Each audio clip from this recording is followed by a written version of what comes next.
Hello friends, welcome to our channel. Today we are going to current affair. April 5 உள்ள current affair பார்க்க போகிறோம். தேசிய கடல்சார் தினம் ஏப்ரல் 5ஆம் தேதி கொண்டாடப்படுகிறது. நெருக்கடி நேரத்தில் கலைஞரோடு கவிதைகளும் கட்டுரைகளும் என்ற நூல் ஆசிரியர் ஈரோடு தமிழன்பன். இந்நூலை முதல்வர் ஸ்டாலின் அவர்கள் வெளியிட்டுள்ளார். சட்டப்பேரவையில் நிறைவேற்றப்படும் மசோதாவிற்கு எந்த சட்டப்பிரிவின் கீழ் ஆளுநர் ஒப்புதல் அளிக்கிறார்? சரத் 200. 15வது சீனியர் ஆடவர் தேசிய ஹாக்கி சாம்பியன்ஷிப் எங்கு தொடங்கப்பட்டுள்ளது?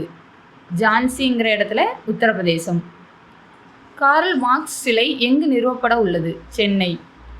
பிரிவு 31(1)A 10 லட்சத்துக்கு அதிக மக்கள் தொகை கொண்ட ஒரு நகர அல்லது பேரூர் பகுதியை உள்ளடக்கிய ஒவ்வொரு பகுதிக்கும் ஒரு குடும்ப நல நீதிமன்றத்தை அமைப்பது மாநில அரசுகளுக்கு கட்டாயமாகும். தமிழ்நாட்டில் மொத்தம் 40 குடும்ப நல நீதிமன்றம் உள்ளது. குடும்ப நல நீதிமன்ற சட்டம் 1984.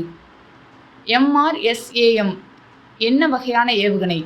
தரையிலிருந்து வானில் தாக்கும் ஏவுகணை. MRSAMனா medium range surface to air missile. Thank you.